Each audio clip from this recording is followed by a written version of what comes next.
乔布斯的极端专注。1997年7月，苹果濒临破产，公司的账上只够再撑90天，股价一路从$70跌到$14，市场份额也从16%跌到4%。董事会把 Steve Jobs 请了回来。乔布斯回到苹果的第一件事不是开发新产品，而是开会。连续几周，他召集了各个产品线的团队，听他们汇报正在做什么。每个团队一一展示着他们的 PPT， 乔布斯却越听越烦躁。有人记得，乔布斯在某次会议中途突然站起来，走到白板前，呵斥道：“停，这太荒谬了。”然后他拿起马克笔，在白板上画了一个2×2的矩阵，在4个格子分别写上普通消费者、专业用户、台式机、笔记本。乔布斯说：“我们只需要做4台电脑，就这4台。”会议室里一片沉默。有人问：“那其他的呢？”乔布斯说：“砍掉。”要知道，在那一年，苹果曾有12个版本的 Macintosh 电脑，还有打印机、服务器、牛顿掌上电脑，以及授权给其他公司生产的 Mac 克隆机。乔布斯大手一挥，直接砍掉了70%的产品线，3000名员工失去工作。但1年后，苹果扭亏为盈，利润$3.09亿。这就是乔布斯的方式，他总是在做减法。很多人把这种行为叫做专注，但如果仅这样理解，你只能看到一个果断的 CEO， 而看不到他真正的张力。因为专注有一个代价，删减的越多，风险就越大。把鸡蛋放在少数几个篮子里，任何一个篮子翻了就完蛋了。1993年的乔布斯就因为在 Nextcube 上投入了太多完美主义，导致成本失控，价格过高，只卖出了5万台。最终 Next 砍掉硬件业务。那一次他没能专注对的事情，而专注错了就是灾难。当然，在乔布斯这个人身上发生了更多次的是因为极端专注而获得的巨大成功。时间来到2007年1月9日，旧金山 Moscone Center Macworld 大会，乔布斯站在台上说：“今天我们要发布3款革命性产品。第一款是一台触摸屏的 iPod， 第2款是一部革命性的手机，第3款是一个突破性的互联网通讯设备。”他停顿了一下，然后目光灼灼地对着观众席继续说道：“一台 iPod， 一部手机，一个互联网通讯设备。你们明白了吗？这不是3个独立的设备，这是一个设备。”顿时，观众沸腾了，掌声和欢呼声经久不息。乔布斯从口袋里拿出 iPhone， 当他展示设计时，他说：“它有一个 3.5 英寸的屏幕，分辨率160每英寸像素，是我们出过的最高分辨率屏幕，非常漂亮。在正面只有一个按钮。”他指着屏幕下方的圆形按钮，我们叫它 Home 键。无论你在哪里，它都能带你回到主屏幕。就是这样，只有一个按钮。台下又是一片欢呼。当时市面上的智能手机黑莓、Treo、Windows Mobile 都有复杂的键盘和一堆物理按键，但 Jobs 认为这些都是多余的。触摸屏可以做一切，你需要键盘的时候，屏幕上就会出现键盘；你不需要的时候，它就消失。Jobs 在采访中说：“为什么要有固定的按键？他们在手机上占了一大块地方，但你只有20%的时间会使用到它们。这就是极简的逻辑，删掉一切不必要的，让必要的占据全部注意力。”1年后，2008年1月15日 Macworld 大会， Jobs 又站在台上，这次他要发布 MacBook Air。 他说：“我们想做世界上最薄的笔记本。”屏幕上出现一张对比图， MacBook Air 和索尼 TZ 系列笔记本的厚度对比。MacBook Air 最厚的地方是 0.76 英寸，最薄的地方是 0.16 英寸。MacBook Air 最厚的地方都比索尼最薄的地方还要薄。 Jobs 说，它薄到可以装进这种办公室里常见的信封。他指了指讲台上放着的一个黄色牛皮纸信封，然后他从里面抽出 MacBook Air。 台下再次爆发出掌声和尖叫。这个动作后来成为苹果产品发布史上最经典的时刻之一。但为了做到这么薄， MacBook Air 牺牲了很多东西。没有光驱，没有以太网接口，没有 FireWire 接口，只有一个 USB 接口。当时的评论家批评说，这不是一台完整的电脑。没有光驱，你怎么装软件？你怎么联网？只能用 WiFi。但 Jobs 赌的就是未来。未来的软件会通过网络下载，未来的连接会通过无线完成，未来人们不再需要光驱。事实证明他是对的。MacBook Air 成为全球最畅销的笔记本电脑，而光驱现在已经几乎从所有笔记本上消失了。这就是专注的代价和回报。删减掉今天看起来必要的东西，赌明天它们会变得不必要。赌对了，就重新定义了行业；赌错了，就一败涂地。从团队管理方面看，乔布斯的极端专注，我们把时间线拉回到1997年那个白板时刻。Jobs 画完2×2矩阵之后，团队沉默了很久。有人试图争辩说，零售商需要更多选择。Jobs 说，零售商需要的是能卖出去的产品，不是选择。有人说，但是我们已经投入了这么多研发。Jobs 说，沉没成本不是继续犯错的理由。整个削减产品线的过程持续了几个月，乔布斯亲自参与每一个决定。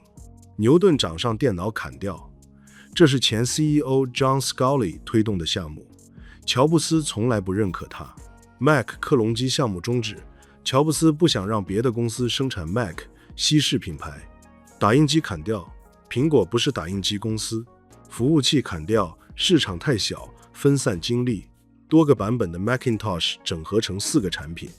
乔布斯说，我们连自己的产品线都搞不清楚，客户怎么可能搞得清楚？但砍产品线只是第一步，乔布斯还带来了 Tim Cook， 让他负责供应链。Cook 做的事情同样残酷，他把苹果的100家供应商削减到24家，把19个仓库关掉10个，把库存周期从2个月压缩到2天。团队里有人质疑到，这样会不会太激进了？ Cook 说，库存就是魔鬼，库存会掩盖所有问题。这种聚焦不仅体现在产品上，也体现在人员上。乔布斯回归后，很多高管离开了，不是因为他们不称职，而是因为他们不够极致。乔布斯需要的是那种愿意为一个产品赌上一切的人，而不是只想做10个还不错的产品的人。2001年，苹果的内部会议上，团队列出了我们应该做的10件事。乔布斯拿起笔，直接划掉了7项。有人说，但这些都是很好的想法。乔布斯回答，我不是说他们不好，我是说，把3件事做到完美，比把10件事做到还不错更重要。最后留下的3件事里，有1件是 iTunes 和 iPod， 而在那一年晚些时候 iPod 发布，改变了整个音乐产业。这就是聚焦的力量，不是做得多，是做得对。乔布斯的极端专注在战略决策上也有体现。1997年，那个2×2的矩阵不只是砍掉产品线的工具，他还承担了苹果接下来10几年的战略基础。消费级台式机1998年8月发布的 iMac， 半透明彩色机身，一体化设计，没有软驱，定价$1299，第一年卖出200万台，直接拯救了苹果。消费级笔记本1999年7月发布的 iBook， 贝壳状设计，半透明塑料，内置 WiFi， 定价$1599，成为教育市场最受欢迎的笔记本。专业台式机1999年8月发布的 Power Mac G4， 银色金属外壳，透明塑料侧板，定价$1599起，成为视听专业人士的首选工作站。专业笔记本2001年1月发布的 PowerBook G4， 钛合金外壳， 15.2英寸宽屏，定价$2599，成为设计师和电影制作人的标配。这4款产品，每一个都专注于一个清晰的用户群体，且每一个都做到了极致，没有中间地带，只有苹果统一的原生版本，不做副厂版本。乔布斯 WWDC 上说，很多人以为所谓专注就是对你决定要做的事情说是，但根本不是那样。专注是对另外那100个同样不错的想法说不，你必须非常谨慎地选择。事实上，我对那些我们没有做的事和已经做成的事一样自豪，但这种 all in 的策略有巨大风险。如果当年 iMac 失败了怎么办？苹果就完了。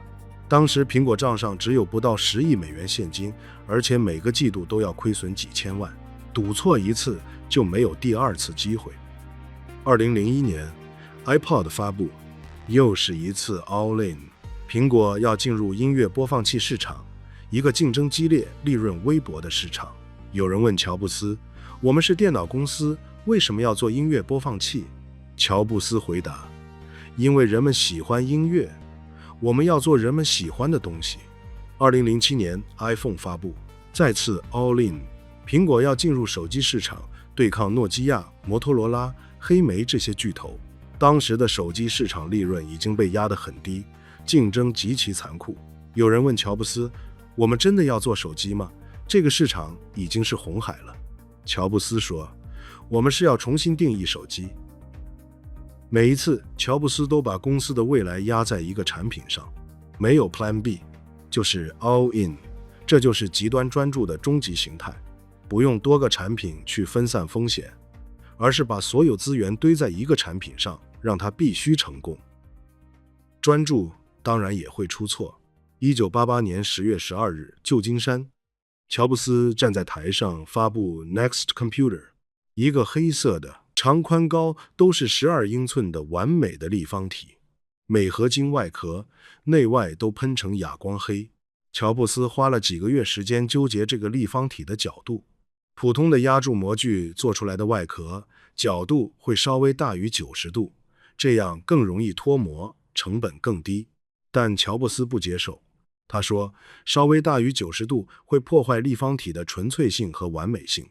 于是 Next 只能把每个面单独制造，然后焊接在一起，所以单单是模具就花了65万美元。还有外壳的颜色，乔布斯花了几周时间挑选黑色的色调，甚至连用户永远看不到的内部也要喷成哑光黑。工程师说没人会看到里面，乔布斯说我能看到。Next Computer 的配置确实很强大，25兆赫兹 Motorola 68030处理器，8到64兆内存，256兆磁光区，内置数字信号处理器，运行 Next Step 操作系统，基于 Unix， 图形界面领先时代10年，但价格是6500美元。对比一下，当时 Macintosh 的价格是2000到3000美元，普通 PC 更便宜。Next Computer 太贵了，贵到普通用户买不起，只有大学和研究机构愿意买。乔布斯的目标是教育市场，但学校要的是便宜实用的电脑，不是完美的艺术品。最终 Next Computer 只卖出了大约5万台。1993年 Next 无奈退出硬件业务，关闭工厂，解雇60名员工，把重心转向软件。乔布斯后来在采访中承认，我们在 Next 犯了很多错误，我们试图做太多事情，我们想同时做硬件、操作系统、开发工具、应用软件，我们应该更专注。专注当然是有代价的，你必须放弃很多可能性。1997年 Jobs 砍掉70%产品线的时候，3000人失业，那些人里有很多是优秀的工程师和设计师，他们在自己的项目上投入了几年时间。然后乔布斯说，你的项目被取消了。有些人理解，有些人愤怒，但乔布斯没有回头。他说，我们不能什么都做，我们必须有所选择，但选择一定会让一部分人失望。2008年 MacBook Air 发布的时候，评论家批评它功能不完整，没有光驱，没有网口，只有一个 USB 口。华尔街日报的 Walt Mossberg 说，这是一台很有吸引力的产品，但不适合所有人。PC Magazine 说，如果你需要一台主力电脑，那这不是你的选择。苹果赌的是未来，但如果未来没来呢？如果人们还是需要光驱，如果 WiFi 不够普及，那 MacBook Air 就会失败。这就是专注的风险。你在赌一个方向，如果方向错了，你就输了。乔布斯在斯坦福演讲时说过一句话：你无法预先把点连起来，只能在复盘的时候才能看到它们的联系。所以你必须相信这些点会在未来连起来。经历不可复制，选择却反复出现。有些人被生活改变，有些人选择改变生活。下一期我们聊聊乔布斯的现实扭曲立场。我是 Stone，我们下期见。